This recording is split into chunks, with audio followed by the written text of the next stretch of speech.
Ahoj, vítam vás v dnešnom videu, kde by som sa chcela v krátkosti vyjadriť o mojej najnovšej objednávke z Notina. Unboxing z Notina ste mali možnosť vidieť v mojom krátkom reel videu a tuto by som sa chcela aspoň tak zbežne vyjadriť k jednotlivým produktom.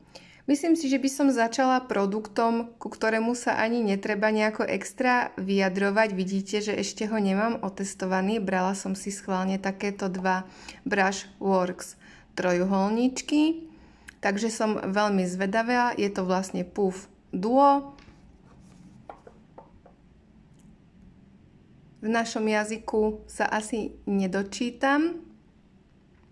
Ale je to v podstate set na make-up a make-up pod oči. Takže jedno je vlastne na make-up, alebo teda na make-up pod oči ako to druhé. A vlastne tu píšu, že ako keby také bezchybné, čiže malo by to tak vyhľadiť ten materiál tú pokožku, ultra jemné. Takže je to v podstate, keďže tu píšu na make-up, aby to nebolo zavádzajúce, je to v podstate ako keby na púder. Dobre, takže na toto som veľmi zvedavá, veľmi sa teším. Chcela som si už dlhšie takéto niečo objednať, tak som si to dala k balíčku. No a chcela by som sa teda vyjadriť, ako vidíte, tak mám tu prevažne vlastne produkty od Uriage, pretože som si chcela doplniť termálnu vodu. Veľmi skvelý pomocník, hlavne na remineralizáciu pokožky, na skľudnenie a hlavne keď potrebujete v podstate nejakú jednoduchú funkčnú rutinu, nekombinovať, nekomplikovať príliš veľa látkami a chcete sa hlavne zamerať na to upokojenie a hojenie. Fantastický produkt. Neviem, či to je vidno, ale krásne rozprašuje. Takže v podstate toto som si zobrala do zásoby. To používam aj v rámci medzikrokového prestriekávania, keď chcete zapečatiť naozaj dlhodobé zvlhčenie pokožky v rámci rehydratácie a dehydratácie. No a potom som vlastne si zobrala, lebo som veľmi chcela vyskúšať tieto produkty. Tento Uriage Xemos je ich vlastne olejový balzám, ktorý je pre atopickú pokožku a je ich bestsellerom. Veľmi som to chcela vyskúšať a môžem vám povedať, že už po pár dňoch som si tento produkt veľmi obľúbila, pretože naozaj on síce vyzerá ako krém, ale po rozpracovaní stačí ho málinko. Stačí ho málinko, hlavne keď máte masnejšiu a zmiešanú pleť a chcete si tým nahradzať oleje. Je to olejový balzám. Stačí ho naozaj iba trošičku. On sa krásne rozprestiera a on sa mení na taký balzám. On to vyzerá ako krémik, ale on sa vlastne mení na taký balzám. Sa tak rozpúšťa na tej pokožke. Naozaj veľmi taký blahodárny pocit vlastne potom nanesený, hlavne ak teda trpíte na nejaké atopické alebo nejaké prejavy. Je to aj vlastne proti svrbeniu, tam uvádzajú ako efekt anti-itch. Ale každopádne ja, čo môžem moju skúsenosť po pár dňoch používania a testovania, pretože už po toľkých rokoch človek niekedy vie aj hneď povedať a hlavne záleží aj v akých alebo v rámci akých produktov, o aké produkty sa jedná. Samozrejme niektoré podliehajú naozaj 3 až 4 týždňovému cyklickému testovaniu, minimálnemu, iné používam samozrejme aj roky, ale každopádne to som tým chcela povedať, že už po pár dňoch, ja som vlastne, tá moja skúsenosť bola taká, že ja som totižto sa kedysi hodne mastila, takže to máte taký ten pocit, že vlastne na tej pokožke. Je to taký špecifický pocit, ktorý treba zažiť, alebo teda netreba, ale chápete, že ťažko sa to opisuje, ale ja som po dlhých rokoch, keďže ja som prešla liečbou retinoidmi, tak vlastne mne sa na bunkovej úrovni aj zmenila tá pokožka, lebo oni majú schopnosť zmeniť pokožku, tak v podstate ja som ako keby nostalgicky si spomenula, že aký to bol pocit, keď som mala naozaj taký ten prirodzený mas na tej koži a práve to som ja potrebovala, pretože tá dehydratovaná alebo suchšia pokožka, respektíve tam je troška rozdiel pri suchej a dehydratovanej, aby sme to zase nemixovali. Ale napríklad pri suchej pokožke ona potrebuje ten olej vlastne, áno, kdežto tá dehydratovaná tú hydratáciu. Takže tam to treba troška rozlišiť. Ale naozaj koľkokrát som si aj myslela, že potrebujem hydratovať a naozaj ten olej mi práve urobil dobre. Takže treba si to vedieť troška ako vyhodnocovať konkrétne k individuálnym vlastne potrebám tej pleti alebo fáze pleti momentálne, v ktorej sa ona vám nachádza. Veľmi nostalgia, zrazu som, že čo to je za pocit? A to bolo vlastne to, ako keď sa mi ešte prirodzene tvorilo viac toho mazu, ono mi to vlastne tak do toho objatia tú pokožku dalo, čiže ono to nebolo len tak, že sa mi ten maz tvoril, ono to malo ten svoj účel. A suchá pokožka, ktorá vlastne tak prirodzene ten maz toľko netvorí, tak ona práve potrebuje vzvláčnenie v rámci toho emolientu, tej olejovej, alebo na báze oleja zložky. Takže veľmi milo som bola prekvapená, až som nečakala, že takýto zážitok budem mať vlastne po dlhých rokoch. Tak to som vám chcela ako k tomuto produktu povedať. Zatiaľ samozrejme ho budem ešte stále používať aj naďalej. Čo sa týka anti-itch, protisvrbivého efektu, tak momentálne ja mám v kľudovom režime atopickú dermatitidu aj ekzémové prejavy, takže tomuto sa teraz momentálne vyjadriť neviem, ale samozrejme to vnímam už aj podľa používania, že tá kvalita tam je. Takže som veľmi rada, že som vyskúšala tento ich bestseller. Bola som veľmi milo prekvapená. A toto som už tiež chcela vyskúšať, to je vlastne taká prvotinka, tento Barrierderm, čiže tam máme aj na upokojenie, ale aj reparačný. Toto je vlastne krém na podporu kožnej bariéry. S tým, že ja som vlastne, mám skúsenosť od La Roche-Posay, Cicaplast Balm B5+, a aj takisto Avene som vyskúšala.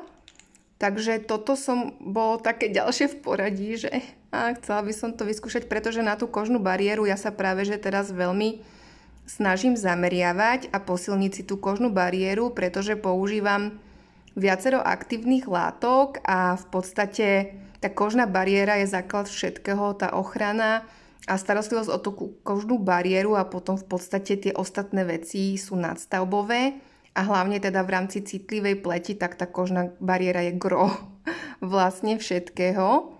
Takže chcela som vyskúšať aj tento, ono je to vlastne taká mastička lekárska práve na podporu tej kožnej bariéry.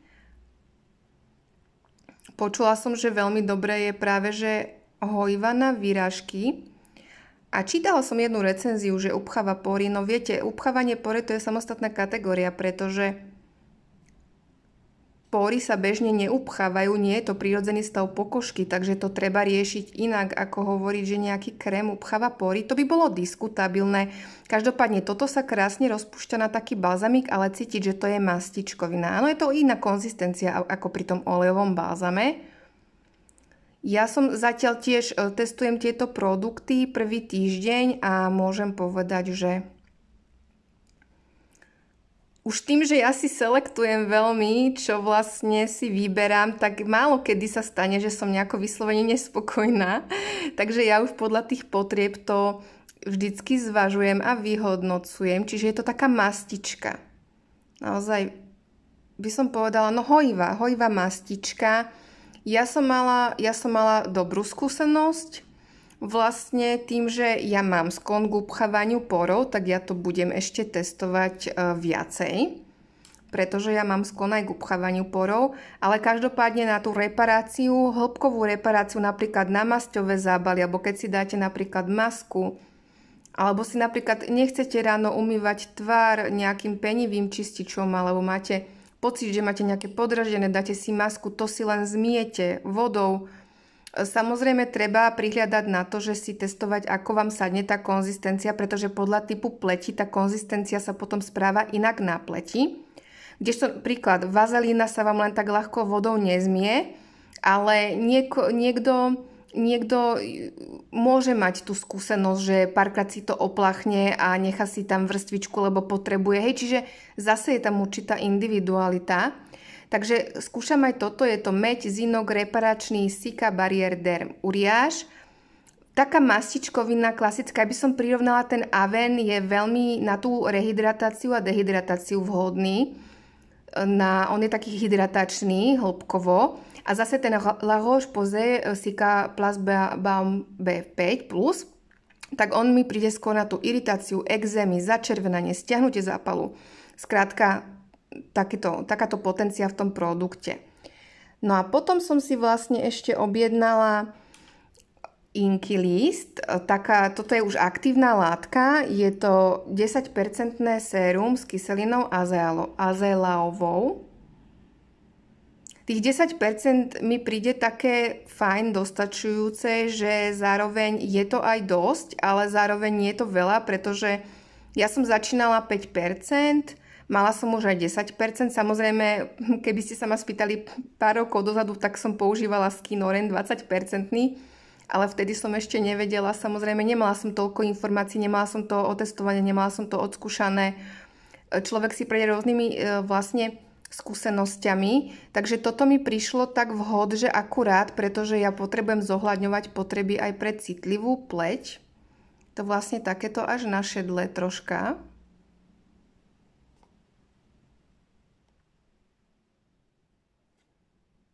Sa to vytláča sa mi to tu samo, je to natlakované.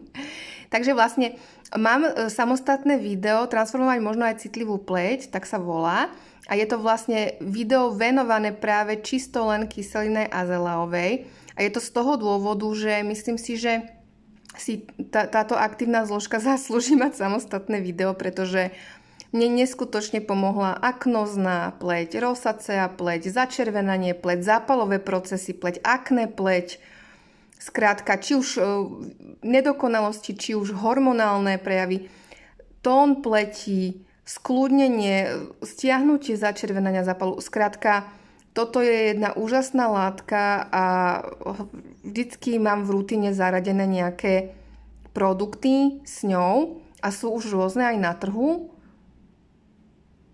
Takže je to, hovorím, až také našedlejšie. Je to také, oni píšu, že to je sérum, ale ono je to ako keby taká emúzia. Čiže emúzia je niečo medzi krémovým sérom a ľahkým krémom.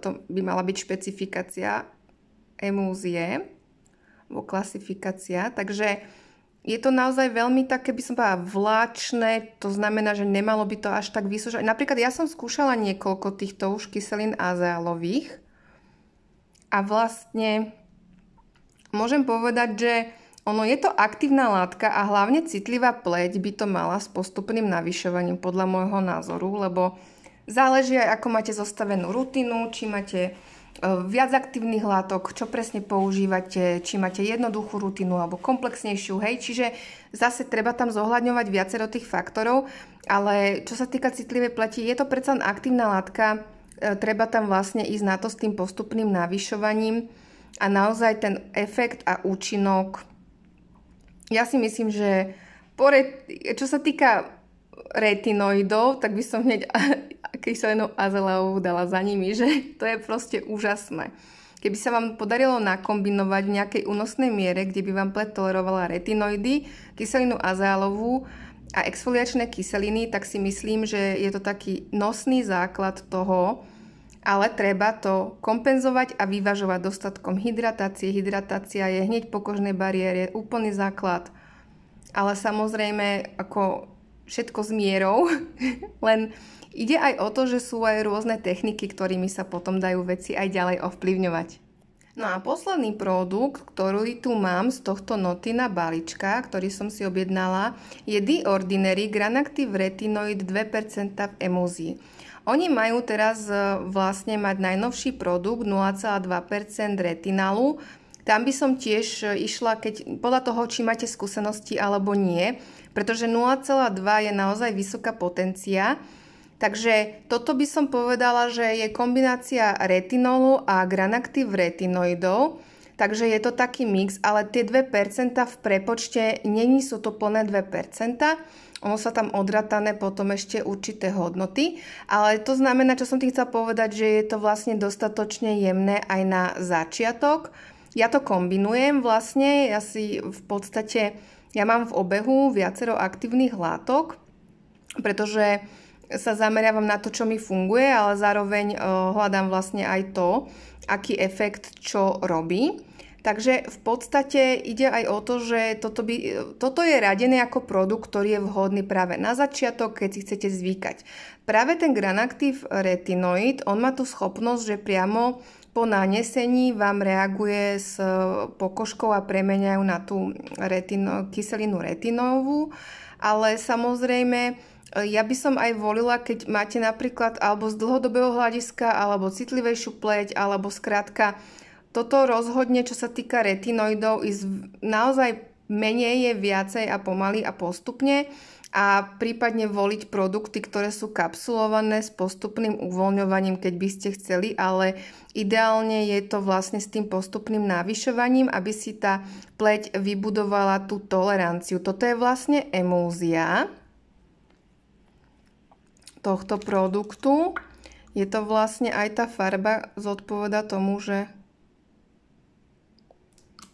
obsahu. Čiže naozaj veľmi príjemná lahulinka emúzia. Oni tam píšu, že sa dáva hneď po sérách na báze vody. Takže je to vlastne ako keby také krémové sérum, to posledné, ktoré si nanesiete pred krémom.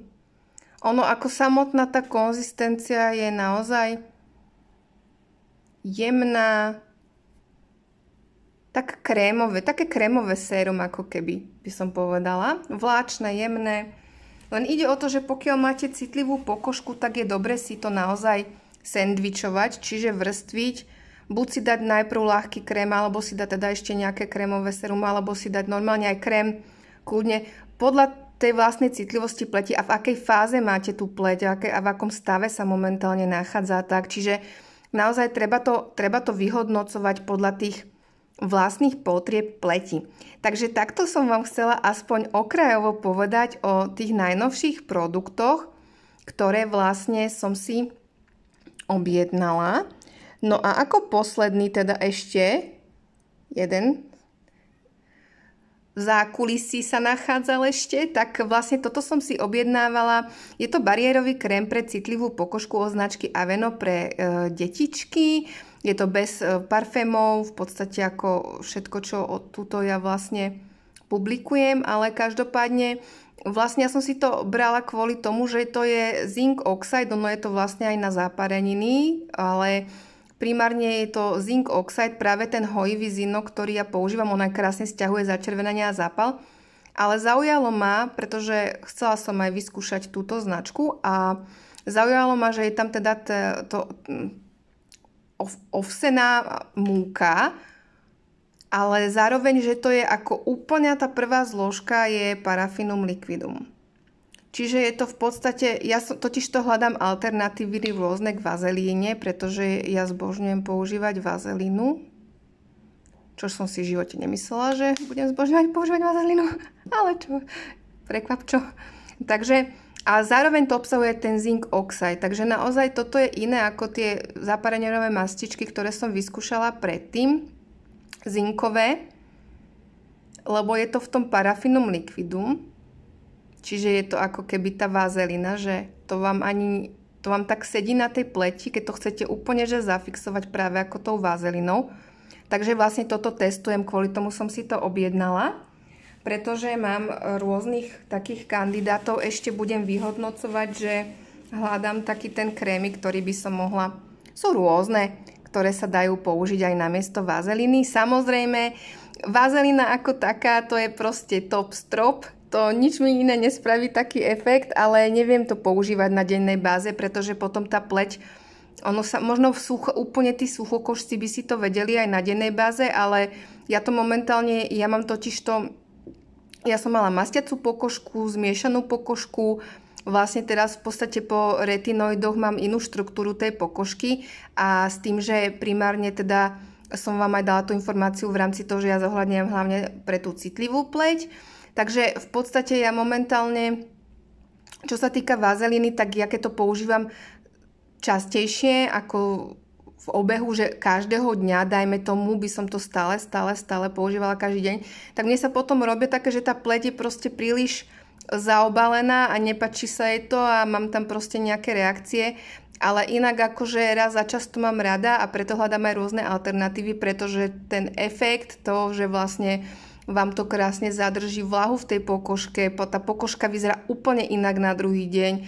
Krásne sú na to metódy rôzne s tými masťovými zábalmi, alebo proste môžete si napríklad aj ten krém, keď máte aj nejaký krém, ktorý odporúčam, alebo teda naozaj, aby bol teda nie že lekársky, ja preferujem lekárske, ale samozrejme proste nejaký krém, ktorý je proste dostatočne jemný, tak kľudne ako pleťovú masku, že si chcete ráno umyť tvár a len si to opláchnete, alebo si to necháte pôsobiť, alebo si to dáte na nos. Proste veľakrát ma táto technika zachránila, ale to už sú len také informačné vsúky. Ja som vám teda hlavne chcela predstaviť môj najnovší balíček produktov, aby toto video zase nebolo až príliš také dlhšie, len tak na úvod, že aké mám zase nejaké najnovšie prírastky do mojej kolekcie a zbierky. Takže toľko k tomuto na úvod, k týmto produktom a k dnešnému videu. Takže veľmi pekne vám ďakujem za pozornosť a majte krásny deň. Ahoj!